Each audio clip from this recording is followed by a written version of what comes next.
How's it going, everybody? Welcome back to another season of Emerald City Hockey Postgame Live. Another Kraken season, kicking off the 2025-2026 season with a win for the first time in Seattle Kraken history. Going to start off a year with a win. That's incredible. Fantastic 3-1 win over the Anaheim Ducks in this one. Lots of great things to discuss about this one. I had a blast watching meaningful Kraken hockey again after so many long months. I know the feeling is shared by many of you, but just so happy that we get to have a celebratory post-game live here to kick off the season for the first time ever. We get to do that, and that's awesome. I'm super excited, super pumped about it. Can't wait to get into everything here with you all. It's so great to see so many names and I'll say profile pictures. I was going to say faces, but it's not the case for everybody. But so many things there that I love seeing everybody back again. Before we get going here, real quick, got a couple things to go over. First one, of course, being that Postgame Live is presented by Queen Anne Beerhall. Just like last year, Beerhall is back. They're our wonderful friends. They absolutely wanted to get back on board for another year of Postgame Lives. And I'm excited to talk about a special that they're running for after Kraken games this year, $5 smash burgers. So you want to wait out traffic if you drove to the game, wait out the crowds, walk the block and a half, 2 blocks down to Queen Anne Beer Hall from Climate Pledge Arena and enjoy yourself a $5 smash burger. It's a great special for after the Kraken games. Maybe, drink a little bit, right? At the Kraken game, need something to soak some of that up, right? Especially on a weekday. You don't want to deal with that the next day. You got work. Go down to the beer hall, get a $5 smash burger. You're going to be good to go. So love that for that. And, RJ will be on, and I believe he wants to talk about the burger of the month. What a shock, right? But I will save that for RJ. But want to thank our wonderful friends over at Queen Anne Beer Hall for sponsoring postgame as always. The other thing is just a reminder, or maybe first time knowledge for some people, that this year postgame live will not be after every game of the Kraken season. It's going to be once a week, except for special occasions such as opening night.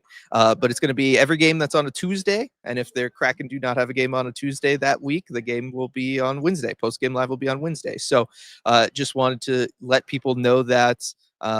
I know that that some people are going to be upset by that news. I do apologize, but that is what the plan is going to be for this season.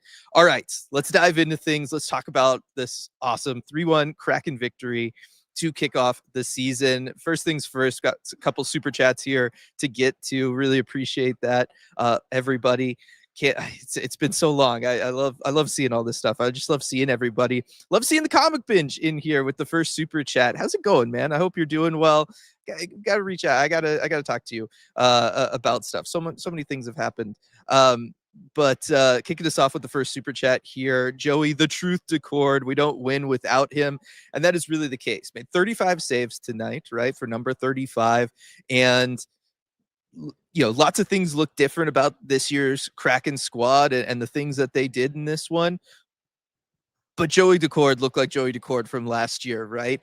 This was a game that, especially early on, the Kraken, they were allowing the Ducks to have some pretty good looks, right? They were allowing the Ducks to get to the net front, but Joey stayed strong. Joey kept the Kraken in it, allowed them to figure things out during the first and second intermission, and the Kraken really got stronger as the game went on.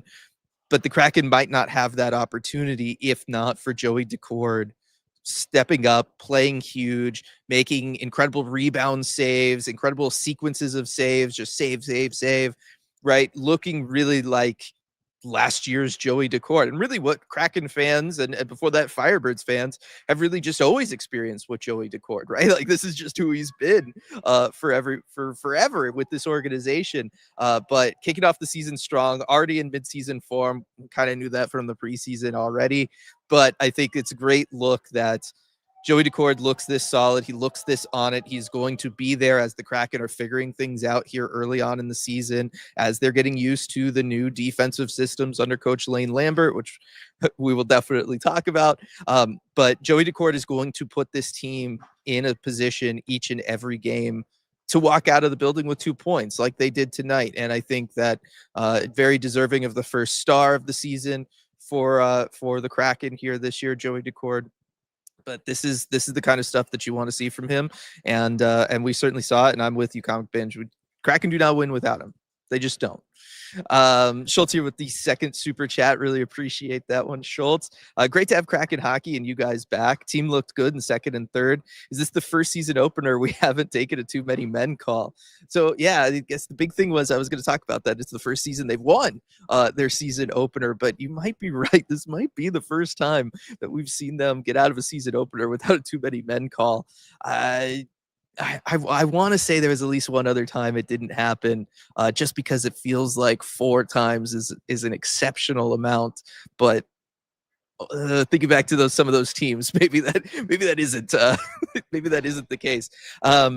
Yeah, I thought the Kraken did a really good job of playing very disciplined hockey, even when things were not going their way, right? In that first period, Ducks are out shooting them. I think it ended up being, 11-2 at the end of the first period. Shots, game is tied 1-1, right? Kraken get that early goal.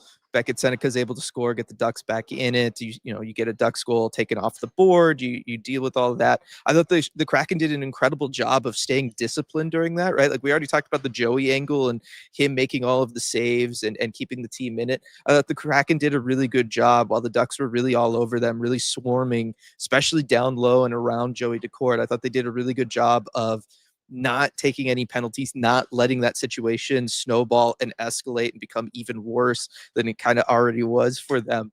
And that, I think, is something that is also, Kraken have always been a fairly disciplined team, but I don't know that last year we would have seen them survive that barrage for that long without taking a penalty. And so I think that the discipline in this one, it looked better to me, right?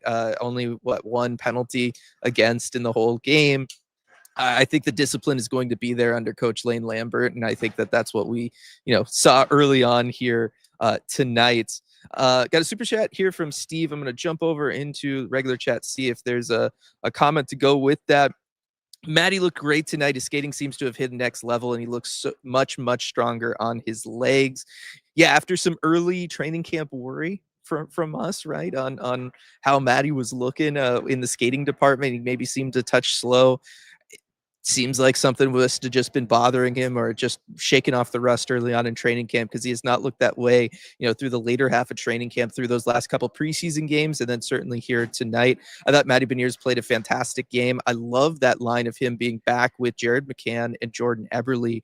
I think that especially in this system, Matty Beniers can really just take on a lot of that defensive work for the line and then allow Jared McCann and Jordan Eberle to go out there and kind of create offensive chances, let them play up in the defensive zone because Matty's helping take care of business down south, right?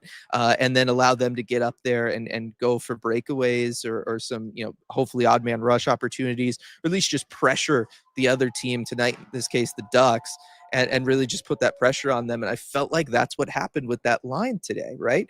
There were so many instances where defense, Matty Beniers, whoever was able to get some breakouts up to one of Jared McCann or Jordan Eberle, and they were able to really start pushing the initiative, getting the other team uncomfortable, really forcing them back on their heels. And I felt like that just worked. It just worked. And so I think that all that was great. And then, of course, Matty Beniers with that sick pass from the corner out to Jared McCann for that nice insurance goal to make it 3-1 in favor of the Kraken. That was a fantastic play from Matty Beniers. I thought that his work trying to go down low, net front in the offensive zone was also improved. I'm with you, Steve, right? He looked stronger being able to go to those areas of the ice, and that's, of course, wonderful thing to see from Matty Beniers as he continues to grow and develop. And it really does seem like Lane Lambert trusts him, right? He's on first unit power play. He's on PK. His line was getting the most ice time 5-on-5 of any of the lines. So I think that we're going to see a big year from Matty Beniers. Might not always be there on the score sheet, but I'm telling you, he's going to show up defensively each and every night in this system, and he's putting in the work, and it's going to pay dividends for the Kraken as a whole, and it's going to be a lot of fun to watch. Brian with the next super chat to the Emerald City Hockey family. Great win. Appreciate that, Brian. Hope you're doing well. Great to see you again. Great to see you as well, Dave, here with the super chat. Appreciate it. Damn, it feels so good to be back. What a way to start the season. Dylan, you legend. I'm so pumped up right now. Glad that you are pumped up, Dave. I'm certainly pumped up too. It seems like everybody in chat is excited about this one. Again, it's shaky start, but the Kraken came roaring back. And I think that this is going to be the big thing under coach Lane Lambert, right? Not only do they make the adjustments, right? Second period looked better than the first, third period looked better than the second. They continued to make adjustments, continued to get stronger. But we saw other things, right? They're defending a 1-goal lead and then a 2-goal lead later on into the game. What were the Kraken doing? They were pressuring. They were trying to stay on the attack. There was no turtling, right? Last year, they would have been playing pretty defensive, right? They would have been trying to walk things back. They would have been focusing on just not giving up a goal. Instead, this year, right, we saw those lines going out there. We saw them attacking. That I think is huge. That's something that Lane Lambert's bringing. He understands that that's the way you have to play things in the National Hockey League. You can't just sit back and defend a lead. You have to keep playing. And I think that this year we're going to get back to seeing from that first and second year team that full 60-minute effort. And I think that that's what we kind of, got a good example of tonight. Even though they were up by a couple goals, they stayed pressuring, they stayed playing that full 60 minutes. They did not rest on their laurels, and I think that that's huge after what we saw last year. So Dave, I am super pumped up right now, not just because the Kraken won, but because so many of the questions we had last year seem to be answered already, only one game in, and I think that that's really important, and I think it's awesome too. Like, that's just really cool that we're getting that there. So appreciate the big super chat there, Dave, as always. And then Edward, great to see you again as well, Edward. I love it's like catching up with everybody, right? It's almost like a reunion that we get to have on these first games back for post game. Edward with the next super chat just proves that to win at Duck Hunt, you got to take shots. Looking forward to a new season with Dylan, RJ, and the ECH community. Let's go Kraken. Yes, looking forward to the season, especially if games are going to go like this. Lots of people excited still here at CPA. I don't know if the mic's picking that up, but lots of cheering and things going on. I love how excited the Kraken community is after this game. That's the way you want people leaving after a game like this, right? Hopefully they're also excited because they're going to go get their $5 smash burgers down at Queen Anne Beerhall. But this is an incredible way to start off the season. I think we got lots of positive experiences with this team to look forward to. There's going to be some bumps in the road, of course, as there is always. I think especially here early on in the season, we're going to have some instances like that first period where, the system is going to need to be figured out. Guys are going to be trying different things and whatnot. But I think that there was just so many positive takeaways to have after this one, and that's really what I want to focus on. And I think, seems like that's what everybody else wants to focus on too, and I'm very grateful for that. George, who kicked off the chat with, "I've seen enough. This team is winning a cup." All right. I mean, I just talked about being optimistic. Maybe we pump the brakes there. That being said, the Kraken are undefeated. We could just call the season now, right? Like, let's just accelerate, sim to playoffs. Let's just get there, right? That would be nice. I think that this season is just going to be so different for them, and that really was their Stanley Cup, right? Not to be like super cheesy and corny with it, but that kind of felt like their Stanley Cup was, can you make those intermission changes? Can you fix the things that need to be fixed? Can you stay and play the full 60 minutes? All of that stuff. I think they, through one game anyway, they have done that, and I really enjoyed seeing that from them. Win baby Decord from Pablo. How's it going, Pablo?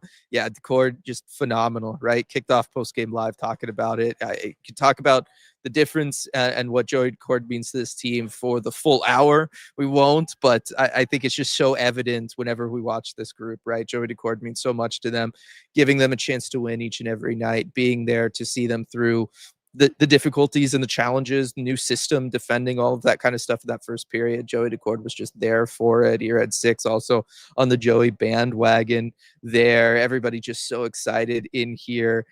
George, let's go Kraken. Obligatory Shane Wright time on ice. I don't have the exact number in front of me. I could probably try to pull it up here. What I will say is when there was just a couple minutes left, RJ and I were kind of looking at that, and it really does seem like Coach Lane Lambert is going to kind of run his top three lines roughly the same at 5-on-5.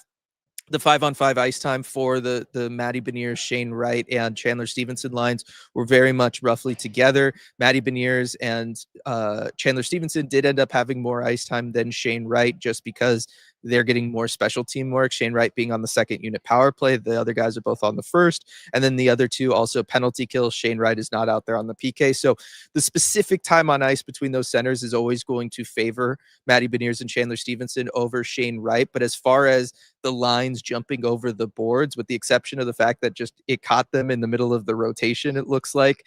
So Shane Wright didn't get that one extra shift at the end because of how things kind of rotated around there.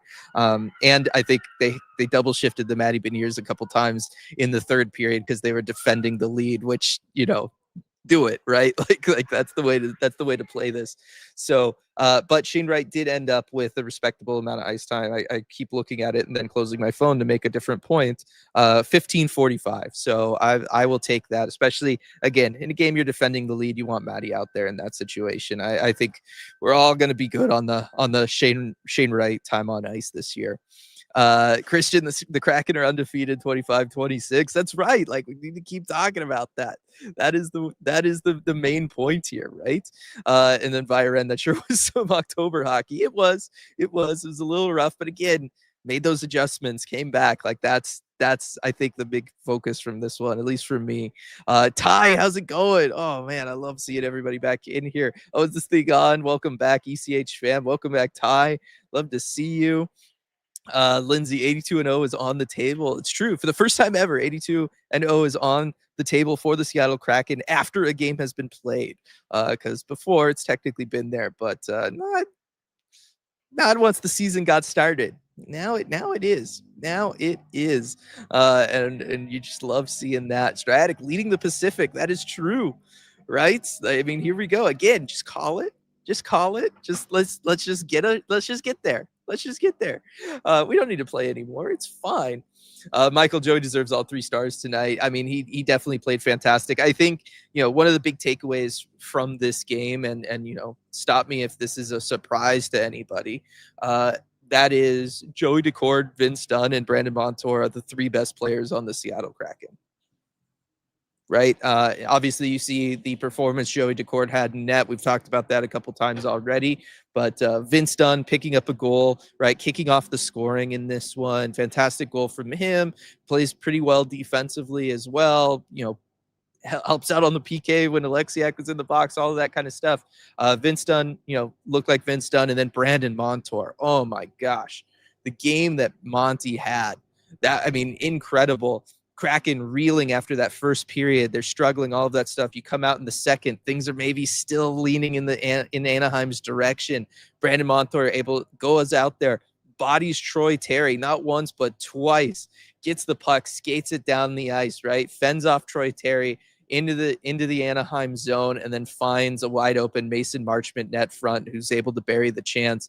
But that was a goal that was entirely created by one man, Brandon Montour, getting his team back in it. And really, once that goal was scored, you just felt all the momentum shift in favor of the Kraken, and it stayed with the Kraken really for the rest of the game, right? That's when they were able to start chipping away at the shot differential. That's when Anaheim started to lose a lot of their structure. You saw the Kraken really tighten up and get better. So much credit goes to Brandon Montour and what he was able to do on that play and set that stuff up.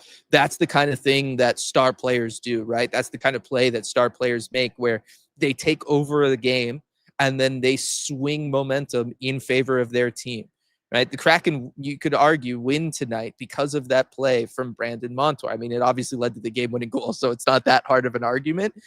But these are the kinds of things that we talk about when we talk about the Kraken needing that difference maker, needing that, you know, S-tier player. Brandon Montour did that tonight, and you see how valuable it is when a player like that can just take over the game for even just one play. Now imagine having a player that can do that 2 or 3, 4 or 5 times a game. You start seeing like why, certain teams like, I don't know, the Edmonton Oilers win all the time, right? When you have somebody like that. But huge play from Brandon Montour. Definitely huge shout out to him for this one, because I think that play was the play that really changed everything and ultimately led to the win for the Seattle Kraken tonight. And just good to know that all the Kraken's best players are still their best players, right? A couple more super chats here. First one from Tammy. So happy ECH postgame is back. Joey was fire in net. Yes, he was. I mean, again, talk about the Brandon Montour play. Certainly can't not talk about Joey Daccord and his performance. We've talked about it several times already, but he deserves to be talked about as much as we probably possibly can talk about him, just because of that. If Brandon Montour didn't win the Kraken the game by having that performance and doing what he did there, then it was, of course, because Joey Daccord just kept the Ducks off the board, right? Making 35 saves, a ton of saves above expected as well. I mean, Anaheim, especially in that first period, they were getting dangerous looks, but Joey was really staying strong. Love how aggressive he is in his crease. Love how strong he is when he has to play further back in his crease and defend that goal line, and he's just always on it.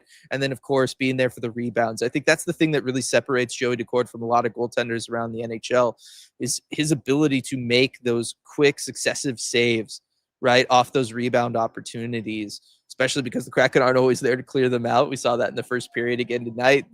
Saw it many nights last season. But the fact that Joey Dacord's able to always get there and make those saves is really impressive, and just ends up being the difference for the Kraken, not just keeping them in games, but on games like tonight, allowing them the opportunity to go out there and make a play and win the game. So definitely will not stop talking about Joey Daccord, we'll say, right? Best made videos with a big super chat here. Appreciate that. Let's go Kraken, formerly the Markcast, popped up on a Ding Dong Daniel Sprong game, used jersey tonight. Rough first period, but rebounded, or just Ducks? Well, good to see you again, formerly the Markcast. Got the Daniel Sprong game used jersey tonight. Nice. That's a nice pickup. RJ would be very happy with that. RJ would be very proud of that pickup for sure. I think, yes, it was a rough first period. I think that's, that is just the case, right? This was a rough first period for the Kraken. They didn't do a great job defending. They weren't winning physical battles, particularly in the defensive zone. I mean, at one point I turned to RJ and I was like, is Ryan Lindgren capable of winning a physical battle? Because he lost so many of them. I mean, Mason McTavish was just able to do whatever he wanted, net front, behind the net side. Nobody could push him off the puck. Guy like Beckett Seneca, I mean, look, he's a big kid, right? Like, there's no getting around that. He's 6'5", he's strong. He's already got a man body at 19 years old. But he was just walking all over the team in the first period. So I think that there were some issues in the first period. I think that they addressed those, though, during that first intermission. That's something that they needed to do. Talked about that already. But I think they got a lot quicker with their breakouts. I think they learned kind of what zone entries the Ducks were going for, what they had to do to cut down on those, right? Try to force earlier turnovers, and then how to break the puck out quicker. I think that was really the main big difference that we saw progress over the course of the game. Was the Kraken started to recognize, where the Ducks wanted to go in the offensive zone, right? They started attacking in transition. What sort of passes are they making? First period, we were seeing these wide open gaps, these just huge passing lanes that the Ducks could have. They could send the puck diagonally. They could send it vertically. They could send it laterally through the zone. Wherever they wanted the puck to go, the Ducks were getting it there. That really started to slow down in the second period, and then it was non-existent in the third period. And I think that's benefit of the coaching staff to communicating to the players, and then credit to the players for going out there and executing that moving forward as the game went on. And then once they start taking away the puck, once they start taking away those passing lanes for the Ducks, Kraken got better and better about executing on their breakouts, right? Facilitating what they wanted to do with the puck. And that's when we see that like time of possession shift really happen in this one. And I think that a lot of that was just the Kraken. But it does mean that, yeah, they had to improve off of something. And that was a rough first period. Big super chat here from Sarah. Good start to the season. Thank you, Sarah. Good to see you in here as well. Good to see you again this year. Appreciate the super chat. And then Sean with the super chat. Love that we opened up with a W, but wonder how much of this win was us playing well versus the Ducks playing poorly. Odds we might be better than expected. I think that, odds that we might be better than expected, I don't know, 5-1, right? 20% maybe seems appropriate. I think that if the Kraken are going to play this way, right, where they're going to really look at what's not working during the first intermission and make changes, look at what's not working and what's working during the second intermission, make the appropriate changes, go out there. If they're going to play the full 60, if they're going to do things like today where they're defending a lead but they're staying aggressive, right? They're not like playing loosey goosey and they're not like turning it into a back and forth thing, but they're staying on pucks. They're staying on the forecheck. They are shooting pucks. They are trying to score still, right? They closed that shot differential massively to the point where it ended 36-31 after starting 11-2, right, at the end of the first period. I think if the Kraken are going to do those things, then the Kraken can, surprise us, right? I think that they're kind of due for some of that, but really, if they can just defend well and they continue to get good goaltending from Joey Decord, I think that this team kind of has enough pop up front that they're going to be able to be in a lot of close games. And when you're in a lot of close games, you're going to win a decent amount of games, or you're going to at least get overtime losses out of them, and you're going to be able to give yourself some more points in the standings and stay competitive longer. So I guess your question is a little loaded in the sense of like what constitutes a surprise. Is it just not finishing 7th in the division? In that case, yeah, I think you could be surprised. If we're talking about a multi-playoff series win run right deep into the playoffs, I would still maybe pump the brakes on that. But I think that what we saw tonight was just so much of what we needed to see from this team to get excited for what the season can bring.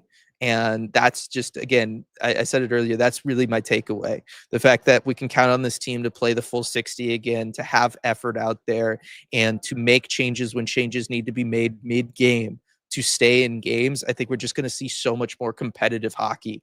And at the end of the day, I'm here for that. That's just what I want to see, right? That's the stuff that at least puts a smile on my face. And even when the Kraken lose games like that, right, we could at least like sit here and talk about it and be like, well, look, they dropped that one, but they'll get the next one, right? Like the tone is just so different than the tone that we've had for so many games these last 2 seasons. And that I think is really important for the fan base and for all of us. I think is just really the big thing there. Andy, I miss the pillar. Yes, I don't have the big beam with me. I have the speaker instead.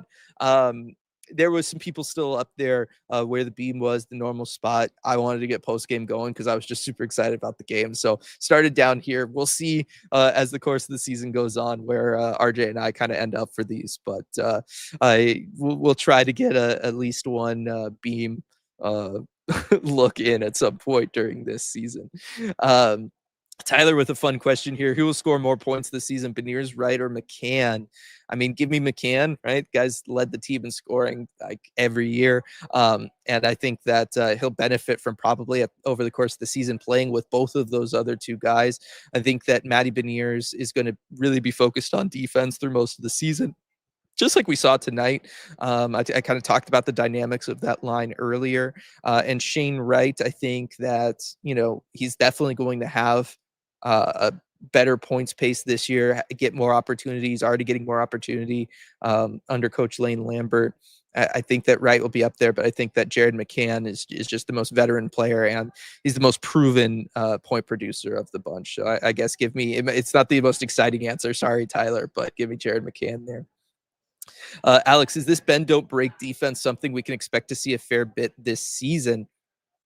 Yeah, I think so. I think, again, the idea for this team and the way that Coach Lane Lambert has identified for this group to win, because it's not going to always be the best team on paper out there on the ice, is to keep games close, right? Try to limit other teams' high percentage chance opportunities, right? Those real dangerous opportunities. Try to limit those. Go down the ice, try to capitalize, don't go necessarily for volume in the offensive zone, go for the kill shot when you can, things like that, control possession. what we saw in the third period, what we saw in, much of the second period, right after they were able to get that Marchment goal and Monty made that play. That's, I think, the idea. Look, I think that there's going to be a lot of bend don't break, and Joey's going to have to show up on a lot of nights the way that he showed up tonight. Certainly early on in the season, while everybody's adjusting and getting used to the systems and everything, I do think that the blue line is going to struggle at times. Right. I think Ryan Lindgren looked rough at times tonight. I think the Alexiak Mahura pairing looked rough. I think that some of the forward groups did not look particularly good when defending. Looking at you, Chandler Stevenson, and that line, especially in this system where the center is so important. Chandler Stevenson and kind of the defensive deficiencies that he has, there's going to be times where that's going to lead to some pretty rough looks in their own zone. So I think that yes, it's going to be more of a bend don't break type of scenario rather than just a pure shutdown scenario, even though that's, of course, what Lane Lambert's going to be going for. I think more often than not, we're going to see the goalie having to come in as the last line of defense and make the difference rather than just the blue line and the defense in the defensive zone. Let me see here. Ann, how's it going? Good to see you in here. Again, I just love seeing everybody on here. Might as well win the whole effing thing, right? Might as well, like, just go for it. That's what I say. That's the way to do it. Let's see here. Let's see. Edward, if you're bummed out by fewer post-game lives, join the Discord. Yes, thank you. Thank you for that. There. I just want to kind of get down to some more recent things here.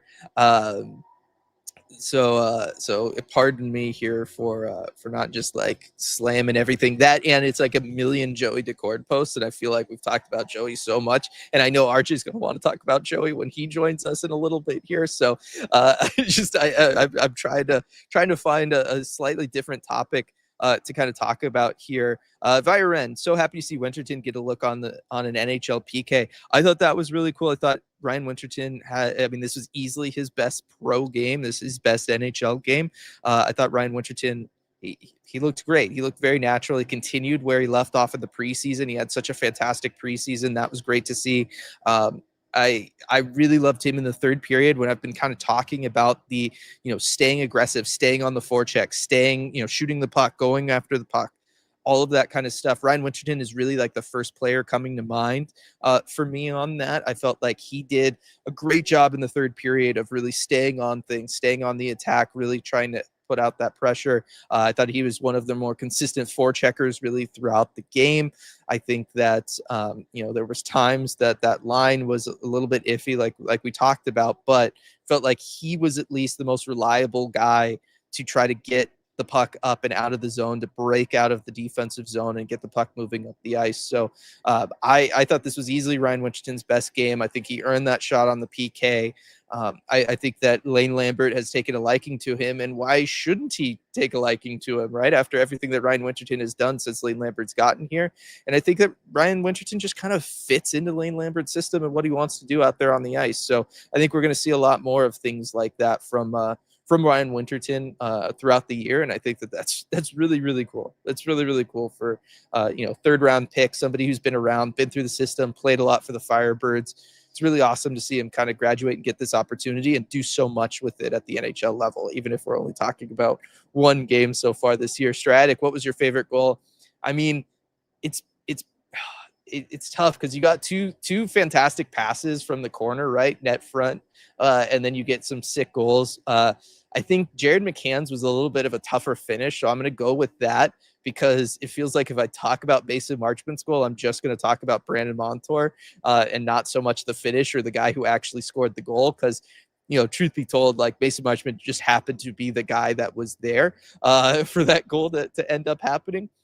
So I think I'm going to have to go with the Jared McCann goal. It was a great job by Matty to go and beat out the Ducks defender, get to that puck in the corner, and then just throw it net front, right? I thought that was something that the Kraken really as a team did so much better today, but particularly Matty Beniers. He did this a lot, whether he was behind the net, in the corner, off on the perimeter. Matty Beniers wanted to feed the slot. He just trusted that he was going to have somebody there, and he was throwing pucks there. And I think that that's something that we've been wanting to see from Matty Beniers for years now. We finally saw it tonight in this game, and I think that that's going to make a big difference moving forward this year for him, and he'll probably produce a lot more points than what we've been seeing from him just because of that. So I'm going to go with that second goal because I love that that motion from Matty Beniers, and I think that finish from Jared McCann to not only receive the puck, but then to be able to get it up and over Dostal's shoulder, I think was just really, really, that was just such a high skill play. You know, like you got to go with it. I just got to go with it. There's just no way around it. Sarah, I'm starting a Matty Fall count this season. Did I correctly count that it was 3 for this game? Kind of sticking with the Matty Beniers talk there. I would have to go back and review the tape. I will say I did not keep track. I apologize, but I trust you on that, Sarah. I trust you on that. All right. Looks like RJ is getting set to join us. Wait for the thumbs up from him before I bring him on here. All right, we got the thumbs up from RJ. RJ, how's it going? How were the vibes down in the locker room? I got to imagine they're pretty good. Yeah, I think the vibes were pretty good. I think that's safe to say after a season opening win for the first time, really. And I see I got the Kraken win lights out in front of me. Boy, I missed this, Dylan. But the vibes were pretty good. I think they were a little more tempered than usual. Like after a win last season, I think, you know, there was cautious optimism, I guess, from the guys. I think there was a recognition that there's definitely some things to clean up, but they're happy with the way that they responded later in this one. But I think that's maybe a result of Lane Lambert kind of setting the tone for the guys. Don't get too high, don't get too low at any point. Yeah, no, I feel like they did that in this one. What was really, you know, what was like the big topics of conversation down there from both the players and from Lane Lambert in this one? Because I think there was a lot that they could have chosen to talk about after this. Definitely. I mean, the way the first period went, I don't think that's really the way that anybody wanted, you know, on the team wanted it to go. But I think really the main topic of conversation was the turnaround and how they were able to kind of shift momentum onto their side. And I think that the Mason Marchment goal was absolutely huge for that. That's an area that, and especially the individual effort from Brandon Montour on that play. I mean, that was huge. But also just the first intermission. I think the guys recognized that that wasn't good enough. And I thought it was enlightening that Jared McCann talked about it and said that there was some yelling going on in the locker room in that first intermission. He said positive yelling, I believe was the phrase that he used. So yelling in a positive way. So, you know, not anyone getting angry at each other, but, you know, I think that's the kind of accountability you need to have in a locker room. And so I like that we heard that positive yelling was going on in that room in the first intermission. It seemed to make a big difference. Yeah, and I mean, this is something that certainly, right, fans have talked about for a long time. We've talked about that, showing that passion, wanting to get better, and then utilizing those intermissions to make changes. And I think that, I mean, that's something I've talked about numerous times already on this post game, is just what they were able to do after that first period. That was rough, right? It was a bad first period. They're able to go in. Second period gets better. Obviously, the Montour goal, well, not the Marchment goal, but the play from Montour to set it up really shifts that momentum. And then come the third period, I mean, they're just outclassing the Ducks really in all three zones. And it just felt like so much of that was from this team deciding to recognize what's not working and then go out there and make those changes. Exactly. And so I was happy to see that throughout a game. And Dylan, I know you had faith even on the Discord. You were saying, let's see the adjustments that are made in the first intermission and what Coach Lambert is able to do with this. I know neither of us really liked the start in this one. But actually, Joey Decord, talking about that first period, he actually said he liked how they handled the first period, which I thought was a little odd. And he said it's kind of a mentality thing, how that, you know, things might not always be going your way. You know, you might not have the kind of period you want, but that we kind of stuck with it and didn't let it kill us, basically. So I think that was maybe a little more positive of reaction than I would have had to it.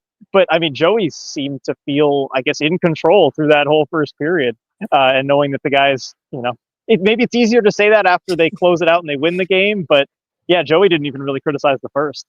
Wow, that's something, considering he had to make some pretty big saves. Lots to talk about Joey in here tonight. Got a super chat here though from Dave. Big super chat. Really appreciate it, Dave. Second one tonight from Dave, RJ. Thank you, Dave. It is simple. It is just one word, one phrase, one name, and that is RJ. Me, RJ. I thought it was gonna be Joey. Okay. With what, 4 or 5 exclamation points. Well, thank you so much, Dave. Really appreciate that. Great to be back on post game. Great to have you and everyone here in chat. I've missed this so much, Dylan. I don't know, I what are know. we, almost at the 40-minute mark? I was like, let's go, hurry up, Lane, come on. There were good answers, good questions, all that stuff, but I was just so eager to get up here and join everybody. Yeah, no, I know you definitely miss when this stuff happens, and I know you miss talking about the Queen Anne Beerhall Burger of the Month, but we'll get to that to close things out. Okay. But so many people have had similar sentiment talking about everything. I mean, Casey in here, thanks for the community. See you all next week. I mean, just so great to see everybody back in here. Got a super chat here from Ty. Just coming in Saturday versus Vegas. I'm bringing my U8 team for the first intermission. ECH fam, I need you to be loud for my kiddos. Also, my Tendy out for national anthem. Let's go. That's going to be awesome to see. Ty, cannot wait for that. And yes, we will make sure to be loud. Oh, love to hear that. I mean, that's great. I know there were some Seattle, I think, junior Thunderbirds in the Yeah. crowd tonight, and you could certainly hear them, when they were Yes. cheering. So that is going to be amazing. Love that energy in the building.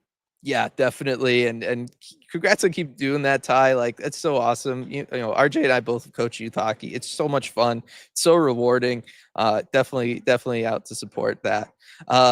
Edward, who knew it'd take Lane Lambert behind the bench to get a home opener W on the ice? And Kylie pointing out, not only home opener, regular season opener too, killed 2-1.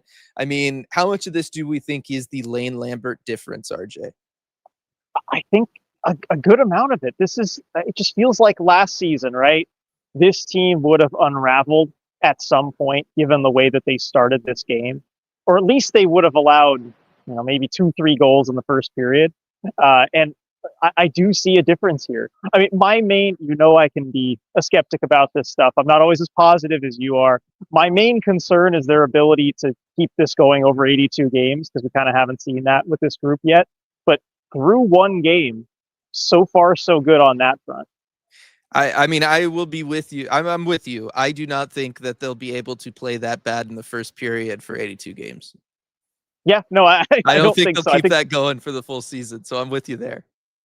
Yeah, no, I get. I don't want to even downplay. Yeah, well, I don't want to downplay how bad they were in the first period, even the start of the second. Like, I was so ready to come on here and be like, look, this is not a good enough effort, and they are getting rewarded for it. But like, actions are going to have consequences at some point. You can't get away with this versus Vegas, and they're not going to be able to.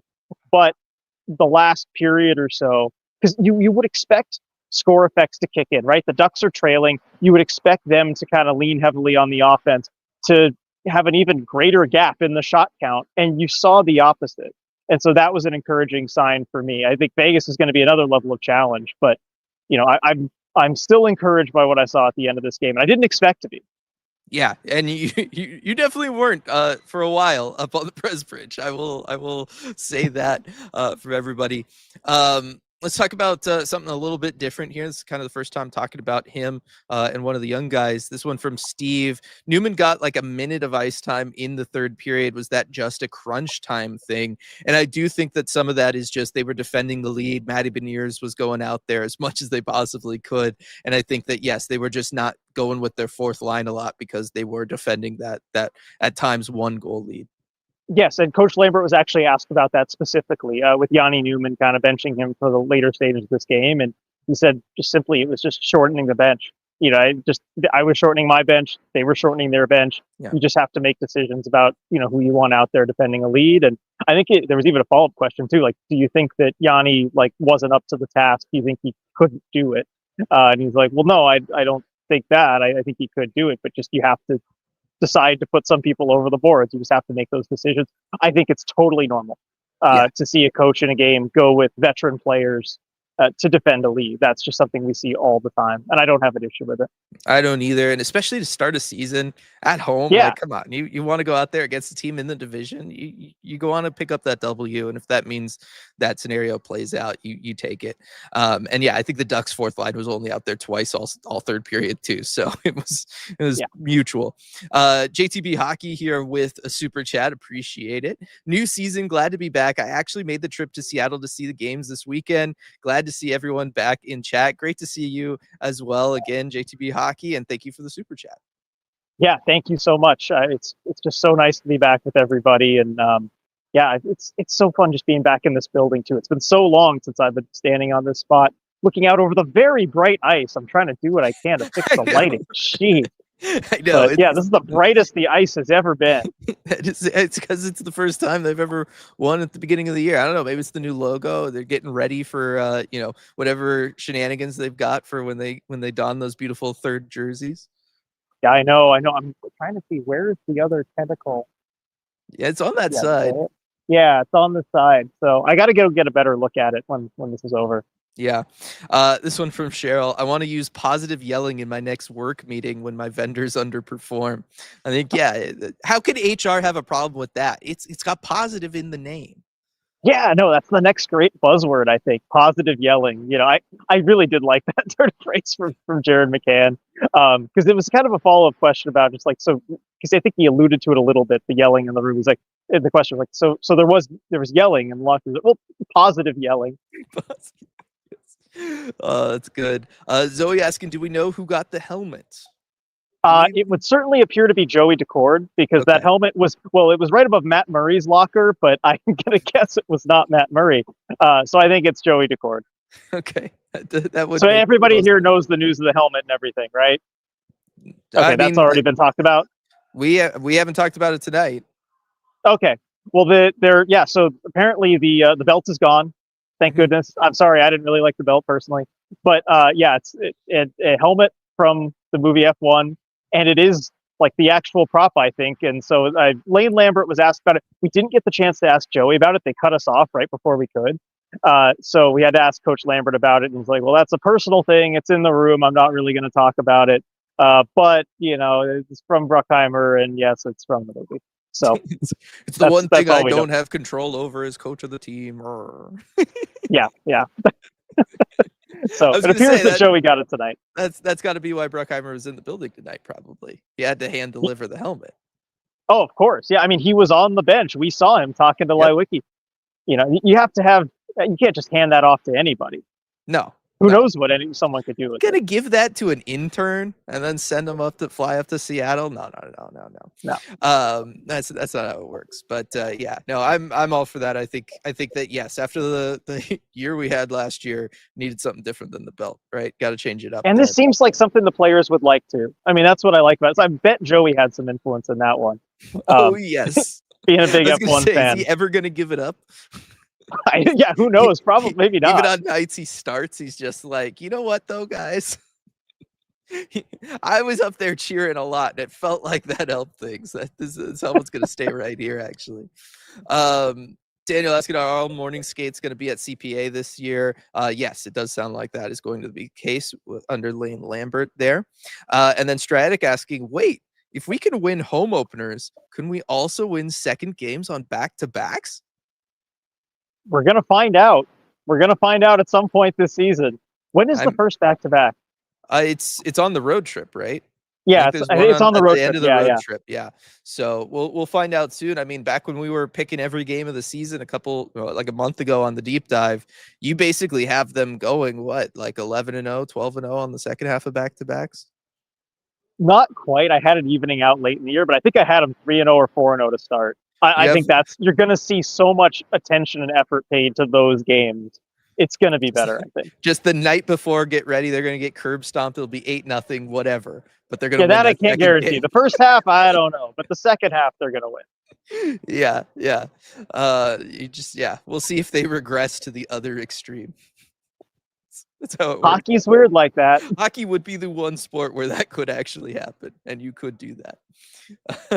Fusion Mix, the spirit of the 2023 Islanders has been resurrected in the Pacific Northwest. Whether this is sustainable or not, that kind of fix would have been unheard of last year. You can't deny it.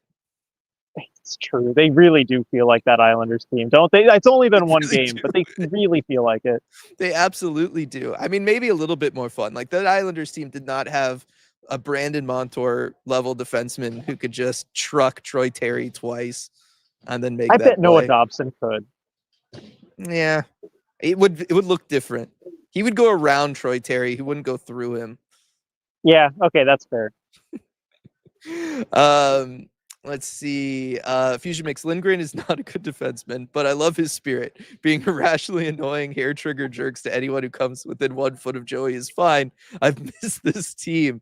I mean, that is definitely something that we also saw kind of a change from past Kraken teams, RJ, was guys were willing to jump in and defend their teammates, their goalie right away. Yeah, even some light contact with Joey Decord in the third, and there was a scrum all over whoever it was that made contact with him. I couldn't see him through all the bodies once it had piled up. So I like that, sending a message right away, don't touch our goalie. And so this team, I think they have that present in their mind to make sure to send that message, because you got to send it early in the season too. Teams need to know that they can't mess with you, and especially, look, the Kraken are pretty darn screwed without Joey Decord. If something were to happen to him, if he was to get run, that's it. So you got to make sure that nobody even thinks about it. Yep. And then we got John G. What's brighter, the surface of the sun or the Kraken's home ice? And then Christian, the ice is beaming happiness from the win. That's definitely what's going on here. Yeah, definitely. Even if I put my arm here to block it, it just doesn't. Shines right through. Yep. And then B with constructive yelling. I like that. I like constructive yelling. I think that's good.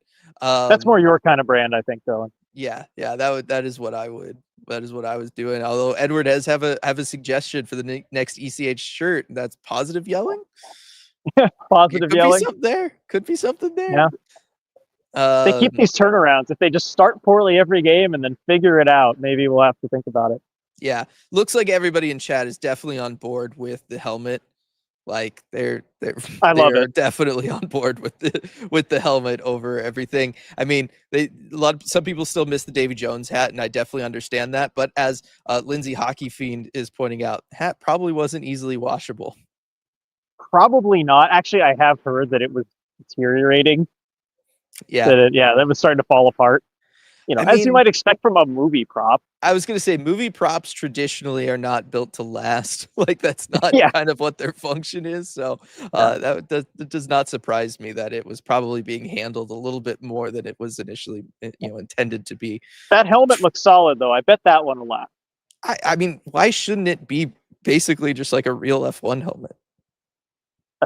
That's what it looked like. I don't think that it's like I got styrofoam lighter on the inside or something. But yeah, it might be lighter, but yeah, it should be pretty solid. If the helmet ever goes missing, you should ask about its disappearance. Definitely. Got another super chat here from Schultz. Was Catton sitting with Francis? Does he play against Vegas? And I think Steve was also asking, do we think we'll see a Catton versus Newman like rotation? So I haven't talked about it at all yet on the post game. RJ, feel free to kind of kick us off here. But what do we think the situation is with Berkeley Catton? Well, I'll start by saying that Lane Lambert was asked directly, what is the plan for Berkeley Catton after the game tonight? And he didn't really give a whole lot of details. Essentially, he said he'll get his opportunity. At some point, he will get that opportunity. He needs to be patient. Everybody needs to be patient. That was basically the answer. So he didn't give any details on what that plan is, aside from basically saying he's going to play at some point. Be patient. Cool. Well, there you go. From the one person who has control over the situation's mouth. Be patient, I guess. Look, I think that we're going to see what we kind of talked about on the deep dive earlier this week, right? Which is they're going to be extremely selective about his starts to get him to 9 games. And then, maybe we see a Coachella Valley swing for him. But I think that ultimately he'll go and he'll play for Team Canada at the World Juniors, and then they'll make the call from there. But that means we're looking at basically 2.5 months where he can only play 9 games. It's not a lot of games, right? No, it's really not. So, I mean, expect to see him, if that is the plan, expect to see him as a healthy scratch a lot, because there's only so many games you could throw him into. I mean, we're talking not even 1 game a week, potentially. So, it'll be interesting to see kind of where we see Berkeley Catton kind of work into things. I think Yanni Newman's going to be in the lineup, and I think he's just going to be given the opportunity to learn the pro game, learn to forecheck, learn to back check, those kinds of things, and then kind of increase his ice time as he continues to get better. That, I think, is probably the plan with him. Yeah, I would say so. And unfortunately, I think the better the team does results-wise, the less opportunity we're going to see for Yanni Newman and Berkeley Catton, whether that's Newman's ice time or Catton, when he gets into a game, how much opportunity he gets. So, at least I guess you could look at it both ways, right? Wins are great. It does mean maybe a little less in terms of development, but if they do lose games, then maybe it means more in terms of development. So you kind of get something good either way, I guess. Yeah, I mean, look, after these last couple of years, I'll take wins. I'll Yeah, take them. no, I'm You not just give 'em to complaining. me. I'm just yeah. Yeah.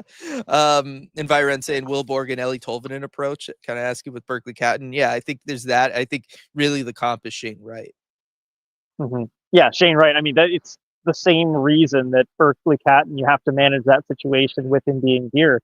Uh, because if he was eligible to play in the AHL, that's where he's spending pretty much all season. Like he'd be in the AHL right now, he'd be playing for the Firebirds, and maybe he's a late season call up. That would be the ideal place for him, but unfortunately, you have the same situation as with Shane Wright, and you have to kind of juggle this whole thing because he doesn't really have much to gain from being in Spokane. Yeah. Oh, definitely. Going back up into chat, RJ, I answered this one earlier, but I know everybody would love to hear your thoughts. Favorite goal? Oh, favorite goal. That's a good one. I mean, the Marchment one was, I think, the coolest or most fun goal because I love that effort from Brandon Montour. But I got to go with the first goal, with the Vince Dunn goal, because of the net front presence from Ellie Tolvanen. That is something we have not seen from the Kraken in at least a couple of years. That willingness to go to the net front, especially right away, early on in a game. And it was huge. I mean, you could see if you watch Dostal on the replay there, he is kind of shaking his head trying to find where that puck is. And by the time he can figure out where it is, it's behind him. And that's what a good screen does. That's what you have to do in the NHL. And that's what Lane Lambert talked about after the game, too. He said, just the league is so good. Goalies are so good. You have to get that traffic there. You're not going to score consistently.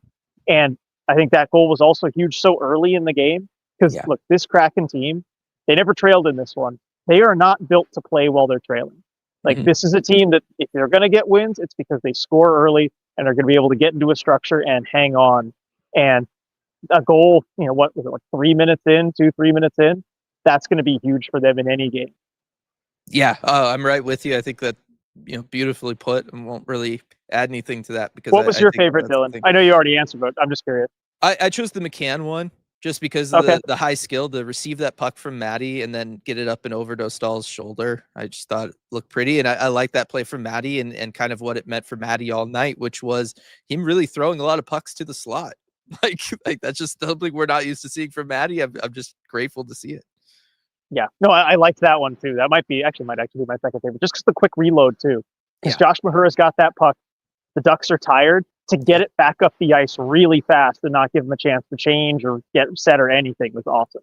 Right. I mean, staying aggressive in the third period when you got a lead, right? Like it's just so much of the mentality that play had that we've wanted to see from them. So lots of positives. I did acknowledge that, like, look, what Brandon Montour did to lead to that second goal is like, the play of the night. Like that's the best play anybody made this, but the goal itself, I was kind of like, look, almost everybody I think is scoring in that spot. Oh yeah, no, he gave him what was essentially a tap in as long as he just gets everything on it. Yeah. Let's see here. Jason, I could see a Winterton Catton swap on that third line. I mean, maybe. I thought Ryan Winterton played a fantastic game. I talked about him earlier, RJ. I'd love to hear your thoughts on how he looked because I thought he really carried over his strong preseason into this one. I agree completely. I mean, he played more or less how he did in the preseason, did a lot of the little things that it takes to win hockey games. And I think Lane Lambert recognized that there's a reason that he's playing in the top nine. It's because Lambert loves this game, and Lambert talked about him after the game too. And I think there was a question based around, it was Glenn. He just said something to the effect of, I thought Winterton had a really good game. He did a lot of those little things. And Lambert said, well, that's astute observation. That's, I agree, because he was doing a lot of those little things. And it's what we've come to expect from Ryan Winterton over this training camp and preseason. And yeah, he kept it up completely. And it just, you can tell from the answers that Lane Lambert gives how impressed he is by the way that Ryan Winterton is playing. So I would not expect him to be demoted anytime soon as long as he keeps playing like this. Yeah, I certainly wouldn't. I think there would be other guys first up there. Byron, I would argue that the Shane Wright approach is completely different. I don't think the goal for him was to do a bunch of prep so he could stick when he did get into the lineup, which is the impression I got from Tolvanen and what I heard of Borgen year one. Yeah, but I don't think that I think that that's I agree with you like on that. I think that that's what they're doing with Catton though, is the Shane Wright thing, which was let's kind of see if he's ready. If he's not, we'll give him very limited opportunities and then we'll send him to World Juniors and we'll see what happens. Right? Like that's kind of the situation there. Yeah, I agree. It doesn't give me a ton of confidence, but I think that's kind of what they're going with. Yeah. And it's the rule that puts teams in these awkward positions where there is no good answer. Right. I think if we had not seen such a strong performance from Yanni Newman at the beginning of the year through preseason and camp, I think that potentially would have been the situation Yanni Newman was in, which is Yanni Newman's a healthy scratch and you're just letting him like kind of develop, learn the things he develops, and then he slowly works his way into the lineup, Borgen or Tolvanen style. But I think he played so well during the preseason that he just kind of forced his way onto the fourth line, and then he's just going to get these fourth line minutes until he learns those things and improves from there. Yeah, that's what it seems like. Just hopefully power play time sooner rather than later. Yeah. Dave with the super chat. Dave, I appreciate the super chat. I hate to do this to you though, Dave. With Dylan chat, we were missing Gregory tonight, but after tonight's win, we need 11 lime Gatorade time, Bay. I've been down in Tacoma all week. I came up. I did go to the grocery store. They had a great sale on Gatorade. The shelf was cleared. Oh no! Like, completely too good cleared. Of a sale. It was too good of a sale. Shelf was cleared, so I didn't get anything. I thought about picking up Powerade, but I just didn't know if everybody would be down with that. So I guess like let me know if in emergency it just doesn't hit the same. And so I had to do without. I will find a way to rectify this though, and it will certainly not happen again. Dylan, okay, I'll tell you for next time. If that situation ever happens, just tell me. I will run down to the Safeway 2 blocks down that way, and if they have it, I will grab some lemon lime Gatorade for you. But just let me know ahead of time. Yeah, I will even stop mid-media meal. You know how much of a sacrifice that would be. Yeah. And I will go get the Gatorade because we got to be prepared. I was going to say, trust me, everybody. He's not saying that for my benefit. That is for all of you. He's not stopping the media meal for me. He's stopping the media meal for you all. And yes, definitely seems like a Powerade would not suffice. So good to know from everybody there. Stratic, Winterton will help push the rest of the lineup forward. No excuse to slack off when Winterton is playing hard and the coach approves. I agree. Like I think what we're already seeing with Winterton and Newman getting in the lineup, things like that, is just that Lane Lambert is serious about rewarding effort and setting that tone for the rest of the team.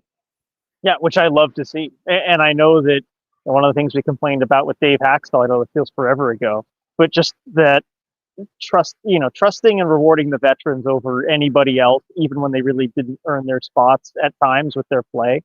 And when younger guys were playing a little better, that's something that was frustrating to us over the last couple of years. And so it's nice to see that, especially from a younger player who's earning it too. And I know there's the frustration over the plan for Catton and Newman and his ice time and everything, but it shows that he is willing to reward a younger player if he kind of has that well-rounded 200-foot game and does the little thing. Yeah, definitely. All right, I guess we'll do a quick last call here for anything else, as we are over the hour mark for this one. Again, I mean, just it's so cool. They're starting a season off 1-0. RJ, never seen that. We've never experienced this. Yeah, I don't know what to do about this. I really actually. It's kind of breaking my brain a little bit. I'm actually not used to starting a season off like this. You could tell because I'm more positive than usual, despite the fact that they didn't play all that well for parts of this game. Yeah. Well, I was going to say, Hockey Bomb just beat me to it, but I was literally going to say, well, one thing that you could do, RJ, is talk about the burger of the month out at Queen Anne Beerhall. But Hockey Bomb beat me to it there in the chat. There you go. Well, thank you, Hockey Mama. You're on top of this. Yes, I'm really excited about the burger of the month this month. And of course, fitting with the Mariners playing a do or die Game 5 tomorrow. It is the Grand Salami burger, and it actually has salami on it, and it's like fried, like crispy salami on it. Yeah. It's Like who does that? I mean, it's The Beerhall does that. The Beerhall does that. I mean, seriously, the care they put into their burgers, and especially the burger of the month, is like really incredible. Actually, the things that they come up with, and of course, Mariners themed. We're in October. I said Mariners. So I see Charles walking right behind me. His ears might have perked up here. Oh, there you go. Don't you have to be at the ballpark? Like, you should be there right now. The game's tomorrow. You got to get there early. You always do. Yeah. All right. Goodbye. But yes, the Grand Salami Burger of the Month. I'm definitely going to try this one. And then, of course, Dylan, I know you probably mentioned everyone already, but like, I could go down there right now and get a $5 smash burger right after because it's after a Kraken game. So everybody, you should really be taking advantage of that one at Queen Anne Beer Hall. Yeah, no, I was telling everybody, right? You don't have to pay the CPA prices for food, right? You could just walk over to the beer hall. Don't deal with the traffic jam outside, right? You're gonna get to your car after the game, right? And then you're just gonna sit in your parking lot for like half an hour before you can even back up out of your space because everybody's just clogging up that lane anyway. You might as well spend that half hour, 45 minutes that it would take you to get out of your parking spot and get back to where you need to, onto a regular street. Might as well just spend that time enjoying a $5 smash burger at the beer hall. Like it's a pretty simple equation in my mind. Yeah, I mean, you will have a better time, guaranteed. And Climate Pledge Arena cannot beat that price. McDonald's can't beat that price. I mean, $5 smash burger. Nowadays, where can you get that? Yeah. So definitely take advantage of that one.